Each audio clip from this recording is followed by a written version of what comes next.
mambo vipi? Jamani, kuna baridi sana, lakini nimekuja zangu kuangalia mechi. Kama unavyoona madogo wanafanya mazoezi.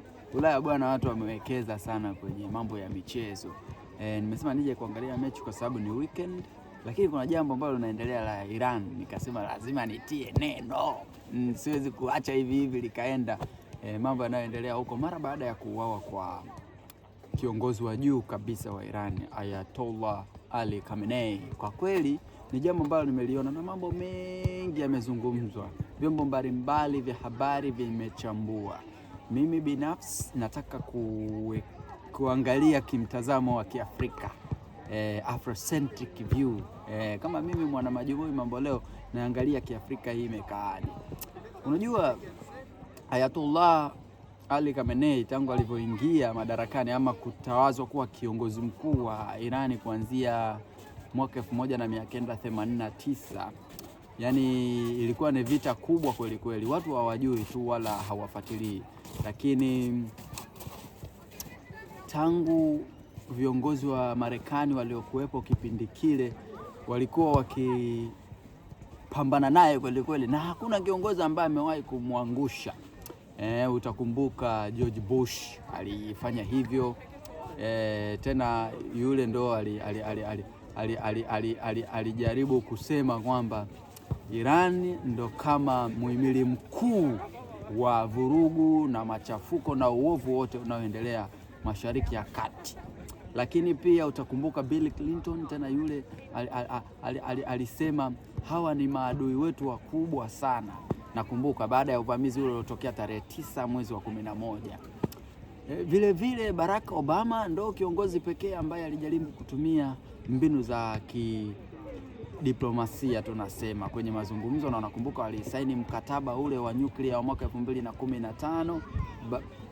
Baadaye muda mfupi tu Donald Trump katika awamu yake ya kwanza kaja akauvunja na kuvuruga kila kitu.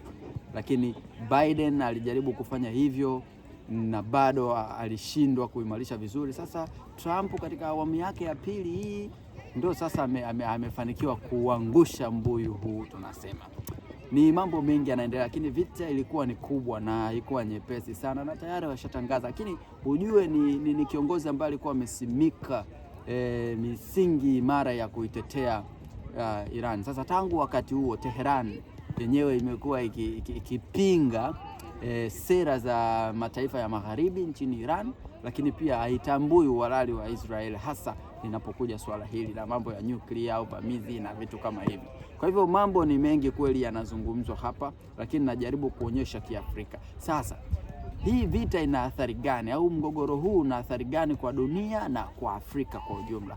Kwa kidunia ni kwamba lazima tutegemee vitu vitapanda bei sana.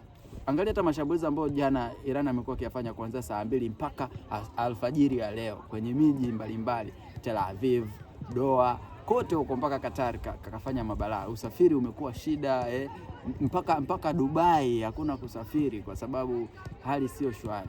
Hiyo ni sehemu tu ya usafiri. Kuna mafuta, vitu vitapanda bei sana. Iran ni sehemu yenye vinu vikubwa vya nyuklia. Kwanza nisiende kwenye mafuta, Fordo, Esfahan, Natanz vyote viko Iran.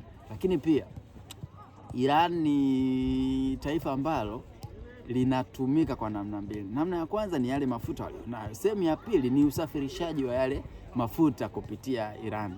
Kwa hiyo unaona meli sijui ni namna zozote zinaweza zikaathiri uchumi wa dunia, na mafuta yanaweza akapanda bei. Yakipanda bei tu ujue hata hali inakuwa mbaya sehemu nyingine. Ndio tunasema Iran ikipiga chafya kwenye eneo hilo, hadi mataifa mengine yanapata yale mafua. Kwa hiyo hivyo hata Afrika pia itaathirika kwa namna hiyo. Sasa ni wakati wa Afrika kuanza kujitathmini. Mimi najaribu kusema nchi za Afrika zinatakiwa kujifunza, sio kutumia vita hivi kama sehemu ya kuona mgogoro ndo sasa hatuna tumaini tena.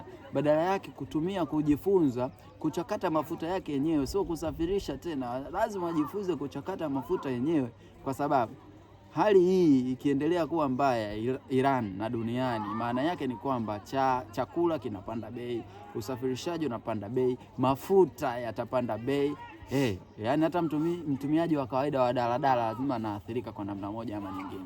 Sasa kuna baadhi ya mataifa ya Afrika yenye mafuta na nini, tuweza tukaanza kuchakata sisi wenyewe na Afrika pia ikaamini kwenye kufanya biashara za pamoja za hapo ndani. Sasa ndo wakati ambao kile kituo ama soko huru la biashara la Afrika AfCFTA ilianza kufanya kazi kwa ukubwa wake. Mambo ya Irani ni mengi sana, lakini tutaendelea kufanya uchambuzi. Mimi ni Jackson Mwanuzi, mwana Majumui Mambo Leo. Hadi wakati mwingine, niko uwanjani hapa Obos Arena kuangalia soka la vijana wadogo kabisa hawa Makinda Mayank. Asante.